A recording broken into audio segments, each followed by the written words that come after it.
मित्र हो, आयुष्य एकदाच मिळतं. आणखीन तरी कुणीही सांगितलेलं नाही की कुणाचा तरी पुनर्जन्म झालाय आणि परत त्यानं ते आयुष्य उपभोगलंय. तेव्हा मित्र हो, जे आयुष्य मिळालेलं आहे ते आनंदानं व्यतीत करणं खूप आवश्यक आहे. कारण या आयुष्याच्या पॅकेजमध्ये आपल्याला सगळ्या गोष्टी मिळालेल्या आहेत, त्या आपल्याला समजून घेता येणं खूप आवश्यक आहे. एक क्रूज जहाज होतं, ते सफरीवर निघालं होतं आणि त्यामध्ये खूप मजा येणार होती. त्या जहाजाच्या 15 दिवसाच्या प्रवासामध्ये लोकांनी खूप मजा केली. जेव्हा त्या जहाजाचा प्रवास संपला तेव्हा ज्यावेळेस सर्वजण जहाजातून खाली उतरत होते, त्या जहाजाचा कॅप्टन सर्वांशी हस्तांदोलन करत होता. एक व्यक्तीची हस्तांदोलन केल्यानंतर त्याच्या लक्षात आलं की हा व्यक्ती 15 दिवसाच्या प्रवासात कुठेच दिसला नाही.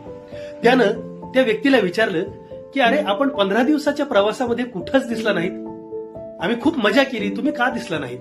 तर तो व्यक्ती म्हणाला की माझ्याकडे फक्त तिकिटाचे पैसे होते आणि बाकीच्या गोष्टींसाठी पैसे नव्हते, म्हणून मी त्या आनंदामध्ये सहभागी होऊ शकलो नाही.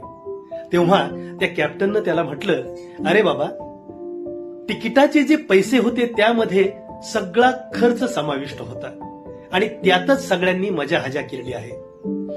तुम्ही म्हणजे या गोष्टीपासून दुरावलात तर मित्रांनो, हे जे आयुष्याचं तिकीट आहे ना, त्यामध्ये सगळ्या गोष्टी आहेत, पण तुम्हाला ते समजणं खूप आवश्यक आहे. नाही तर हे आयुष्य निरर्थक आहे. बरोबर ना?